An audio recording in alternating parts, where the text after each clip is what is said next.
Toda a Escritura é inspirada por Deus e proveitosa para ministrar a verdade, para repreender o mal, para corrigir os erros e para ensinar a maneira certa de viver, a fim de que todo homem de Deus tenha capacidade e pleno preparo para realizar todas as boas ações. Amém? Glória a Deus. A parte dele que é o sobrenatural, que é o impossível, que é aquilo que eu e você não podemos fazer. E o primeiro código para isso ser real na minha e na tua vida é a fé. A Bíblia fala que a fé é o firme fundamento daquilo que se espera e a certeza daquilo que não se pode ver. Aqui nós vemos dois ambientes, né? Nós vemos que a fé é o alinhamento do natural com o sobrenatural. Por quê? Porque ela é o firme fundamento daquilo que se espera. Aqui está falando de uma fé natural. Aquilo que eu espero, eu entro em ação porque eu sei que vai acontecer. É fé também, só que é uma fé natural. Só que se nós só ficarmos nesta primeira parte do versículo, nós vamos ter uma fé cega espiritualmente. Porque a segunda parte diz que a fé também é a certeza daquilo que não se vê. Aqui já é um ambiente sobrenatural. E qual é o segredo? É quando o ambiente sobrenatural ele se alinha com o natural. Ou melhor, o natural se alinha com o sobrenatural. Quando a minha ação começa a entrar em alinhamento com a vontade de Deus, as coisas começam a acontecer na minha vida. E eu começo a ter uma vida de resultado. Né? Aqui eu coloquei uma pergunta: para que serve a fé? Aí os textos bíblicos vão responder. Né? Hebreus 11:6 vai dizer: a fé serve para agradar a Deus. Porque sem fé é impossível agradar a Deus. Então, para você ter a mão de Deus agindo no teu favor, você tem que agradar Ele. E para isso você vai ter que ter fé. Hebreus 10:38 diz que a fé serve para viver. Né? O justo viverá da fé. A fé não é simplesmente um ato de pensamento positivo, mas ela tem que ser na minha e na tua vida um estilo de vida. Eu tenho que viver com fé, viver pela fé. Diariamente a fé tem que estar na minha vida. A fé é algo muito mais poderoso do que simplesmente crer, acreditar. É algo muito mais profundo. Né? Nós vemos aqui também que a fé serve para trazer à existência aquilo que não existe. Romanos 4:17. Aquilo que porventura ainda não existe na tua vida, de repente aos teus olhos é até impossível. A fé serve para trazer isso à existência na tua vida. Porque a fé, ela é a certeza daquilo que não se pode ver. Ainda que você está vendo agora, no cenário que não existe, a fé pode trazer à existência isso na tua vida. Por isso que a fé é mais preciosa do que o puro ouro. Né? Pedro vai dizer que a fé é mais valiosa do que o ouro provado no fogo. Porque o ouro, ele pode até trazer à existência na tua vida algo que é possível, algo que pode ser comprado. Mas aquilo que é impossível, somente a fé pode trazer na tua vida. Somente a fé pode fazer isso verdadeiramente existir na tua vida. Então, esse código fé é importante para trazer a mão de Deus agindo, o sobrenatural de Deus agindo na tua vida. Né? Agora eu coloquei aqui qual o tamanho da fé. E aqui acontece um grande erro na interpretação bíblica de muitas vezes se você não prestar atenção. Porque nós achamos que por um momento Jesus ele autoriza termos uma fé pequena. Porém não. Pelo contrário, ele vai repreender algumas vezes os discípulos por causa da pequena fé que eles tinham. O que Jesus fala quando ele fala ali do grão de mostarda, né, que é um grão muito pequeno da época, ele vai falar para você ser como o grão de mostarda. Por quê? Porque o grão de mostarda, uma vez semeado, ele começa a ter um grande crescimento. O tamanho da fé, ela pode até iniciar pequena, porque Deus ele dá uma porção de fé. Ainda que ela inicie pequena, o objetivo, o ensinamento de Jesus é você fazer essa fé crescer. E como eu posso fazer essa fé crescer? A Bíblia vai dizer que para que a fé venha a crescer, eu tenho que ouvir e praticar a pregação de Jesus Cristo. A fé vem pelo ouvir e ouvir a pregação de Jesus Cristo. Então, quando eu começo a ser ensinado pela palavra de Deus, pelos ensinamentos de Jesus Cristo, eu começo a aumentar a minha fé. Por isso que os discípulos, nesses 3 anos e meio que estiveram com ele, eles estavam aumentando a fé deles. Eles estavam com a fé pequena, mas quando eles foram sendo ensinados por Jesus Cristo,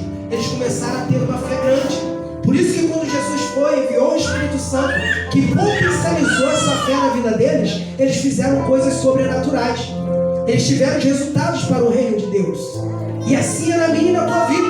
Quando nós aumentamos a nossa fé, nós começamos a ter resultados sobrenaturais.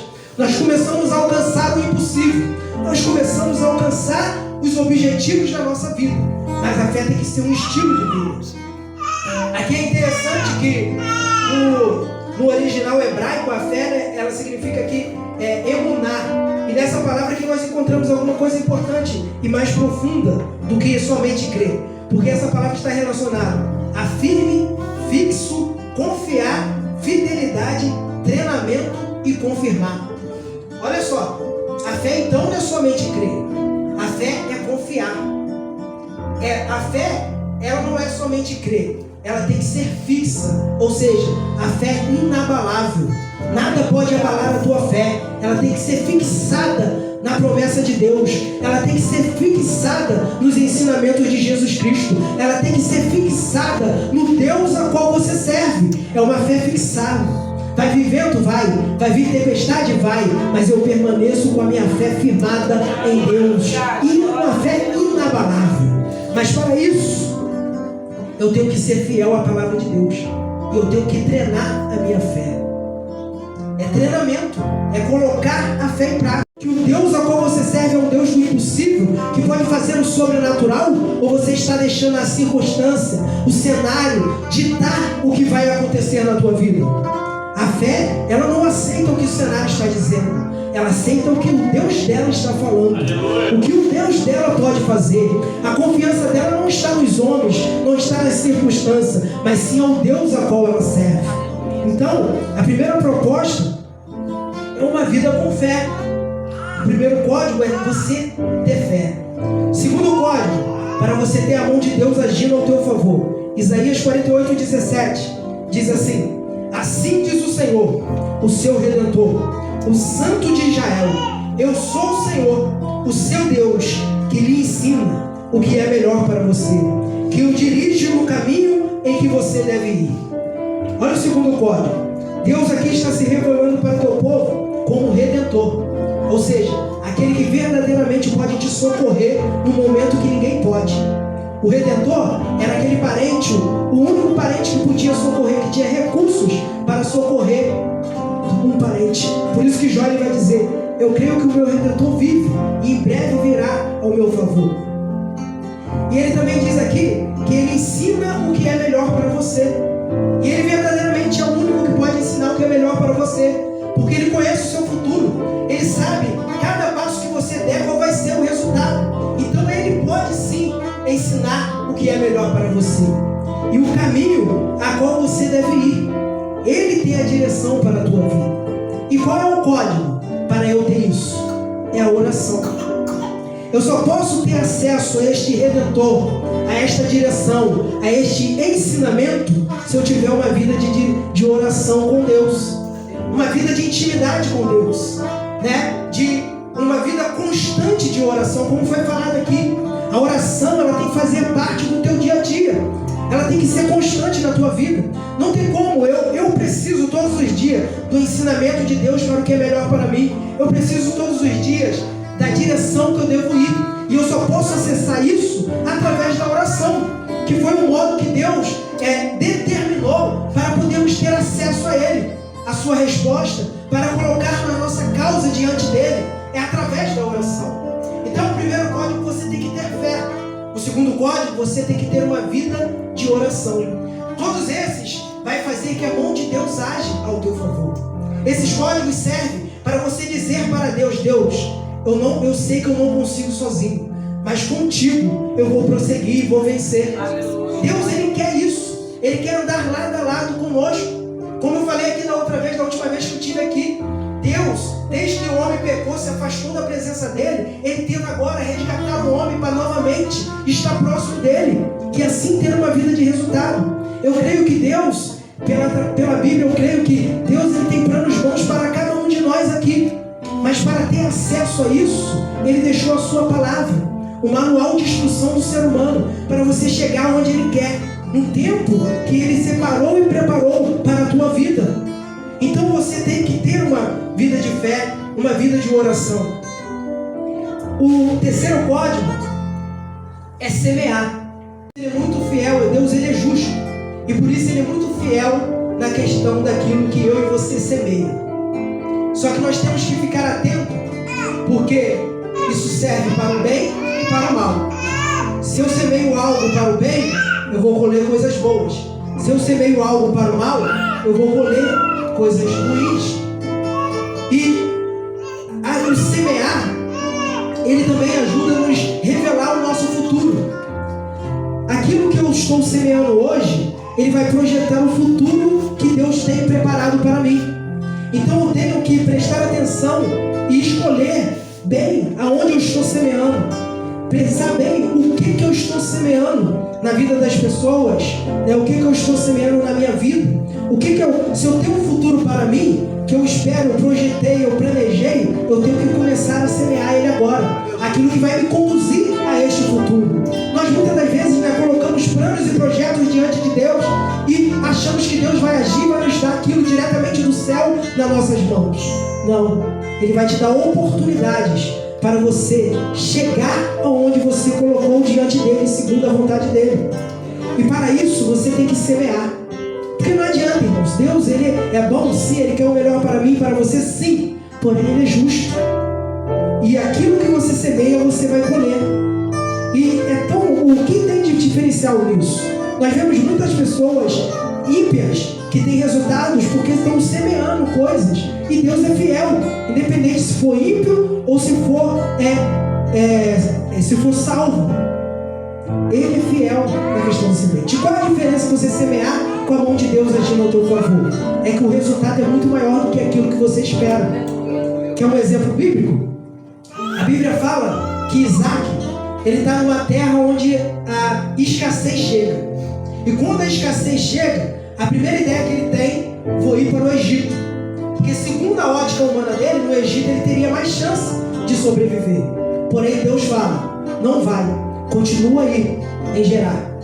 Só que a terra ninguém estava semeando, porque estava num período de seca total. Porém, Isaac ele entendeu, se eu estou debaixo de obediência à palavra de Deus, eu vou semear. E ele semeou, debaixo de obediência ali. Ninguém estava semeando. E o texto vai terminar dizendo que naquele mesmo ano, ele colheu 100 vezes mais. Vocês estão entendendo isso? Quando você semeia debaixo da potente mão de Deus, o cenário não importa. O que importa é a obediência a Ele. O Egito, nos olhos humanos de Isaac, era melhor. A terra estava totalmente seca, ninguém semeando. Mas ele creu no Deus a qual ele servia. E isso é a fé. É o que nós falamos no início. Traz à existência aquilo que não existe. Não tinha possibilidade dele colher alguma coisa. Mas Deus, o Deus que estava com ele, que é o Deus que está comigo e está contigo, tem todo o poder e toda a autoridade. E ninguém e nada pode revogar o agir de Deus na minha e na tua vida. Não semeie, mas semeie debaixo da potente mão de Deus, confiando que o Deus que você serve é o Deus que vai produzir o fruto para a tua vida. Aleluia. Deus ele é fiel, irmãos, e Ele vai te dar muito mais do que aquilo que você está pensando ou projetando, se você manter debaixo da palavra dele, em obediência. O quarto código e último dessa primeira parte, que é para você ter a mão de Deus agindo ao teu favor, que é o código generosidade. Se você quer ter a mão de Deus agindo ao teu favor, seja uma pessoa generosa. Só que eu estou falando generosidade com sinceridade, tá, irmãos? Seja generosa. E você vai ver que é uma ótica até humanamente não dá nem para entender o agir de Deus na questão da generosidade. Eu tenho tido algumas experiências e eu fico falando verdadeiramente a palavra de Deus ela é fiel. Porque as coisas de Deus tem hora que não tem muita lógica humana não, irmãos. Por exemplo, na carta de Apocalipse, a igreja que é pobre, que não tem nada, ele chama de rica. A igreja que tem tudo, que é rica, ele chama de pobre. Nós não precisamos entender. Nós precisamos confiar e cumprir aquilo que ele está mandando. E olha só como é interessante, eu notei aqui pelo menos 3, tem muitos, mas pelo menos 3 resultados que vai vir sobre a tua vida se você for generoso. Primeiro, Provérbios 11:24. Ao que distribui, mais se lhe acrescenta. E ao que retém mais do que é justo, é para a sua pobreza. Ou seja, primeira coisa que acontece na tua vida quando tu é generoso, inversão econômica. Pela lógica, se eu estou doando, eu estou tendo menos, eu vou perder. Mas pela lógica de Deus, não. Quanto mais você se doa, mais você ganha. Está aqui, Provérbios 11, 24. Aqui também Salmos 37, 25 e 26. Eu fui jovem e agora sou velho. Ainda assim, eu não vi o justo abandonado, nem sua semente mendigar o pão. Ele é sempre misericordioso ou generoso e empresta, e sua semente é abençoada. A segunda coisa, proteção divina. O generoso, ele ganha proteção divina para a sua casa, para a sua semente. A sua semente aqui é os seus negócios, seus filhos, a sua casa, a sua família. Quer ter proteção de Deus, proteção divina? Seja uma pessoa generosa. Terceiro aqui, ainda de generosidade, Atos 20, 35. Tenho-vos mostrado todas as coisas, que trabalhando assim é necessário apoiar os fracos e lembrar as palavras do Senhor Jesus, que disse: é mais abençoado dar do que receber. Ou seja, a terceira coisa do generoso, ele é mais abençoado. Então, a generosidade te traz inversão econômica. Quanto mais você dá, mais você recebe. Proteção para a tua casa, para a tua vida, proteção divina, e te faz mais abençoado. Então, irmãos, se tem uma coisa que vai fazer a mão de Deus agir ao teu favor nos seus negócios, nos seus empreendimentos, naquilo que você se propõe a fazer, é ser generoso. Comece crendo. Você precisa confiar, ou você não esperar alguma coisa dos outros. Eu vou ser grato para que a pessoa seja grata comigo, não. Porque a palavra de Deus está me ensinando assim. Não depende do que os outros vão dizer, se eles vão retribuir, se eles vão falar bem ou mal. Não, eu sou cumpridor da palavra de Deus. Eu sei a quem eu estou servindo. Eu sei quem é fiel para comigo. Né? Porque muitas das vezes nós somos generosos, e quando nós recebemos algo negativo dessa pessoa que nós fomos generosos, aquilo nos abala, porque nós somos humanos. Mas se nós já fomos com esta mente, que eu não estou sendo generoso para receber algo em troca, mas sim porque Deus está falando para mim ser, vai ser diferente. Pode até a pessoa pode receber, né, e ser te voltar, né, contrariamente àquilo que tu fez, mas isso não vai te importar. Tu vai continuar bem com o teu Deus e se sentindo bem. E o melhor, tendo a mão de Deus agindo ao teu favor. Muitas das vezes nós deparamos por obstáculos. Muitas das vezes nós somos derrubados e somos obrigados a recuar, a retroceder. E muitas das vezes nós deparamos por causa disso. Por causa dos ventos, por causa dos devaneios, por causa das tempestades gigantes que se levantam, que faz parte de uma caminhada de sucesso. Todos personagens, todas pessoas que têm grandes resultados, normalmente elas têm uma trajetória difícil, de obstáculos, porque o alcance a um resultado alto não é fácil. Deus, ele é justo. Então, tem obstáculo, tem levante do inimigo ainda, como foi falado aqui, que tenta atacar a nossa mente, tenta colocar a armadilha para nós cair, e muitas das vezes nós vamos até cair, vamos retroceder, vamos ser atingidos. Porém, nós temos que, sempre que for necessário, recomeçar. Isso aqui, irmãos, é algo sério. Deus, ele fez questão em vários contextos bíblicos, afirmando isso, que nós precisamos recomeçar. Mas você não precisa recomeçar sozinho. Sempre que necessário recomeçar, recomece com Deus. Deus, ele fala que ainda que o vaso esteja desfigurado, se for colocado na mão do oleiro, o oleiro pega e refaz conforme a vontade dele. A palavra de Deus diz que a misericórdia do Senhor se renova a cada dia. Ou seja, todos os dias é uma oportunidade de recomeçar com Deus. Deus, ele é especialista em recomeço. Então, muitas das vezes vai vir sim. Se você começar a colocar esses códigos em prática, vai ter muitos obstáculos.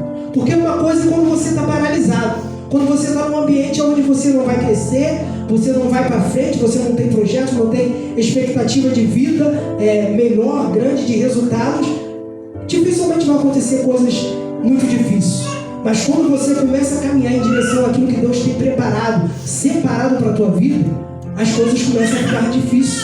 O vento começa a balançar o barco da tua vida. Aleluia. Mas Jesus, ele está contigo neste barco. E se quantas vezes for necessário, ele vai recomeçar contigo. Ele vai te refazer. Então não desiste, não pare, não retroceda. Permaneça caminhando. Caiu, levante, recomece.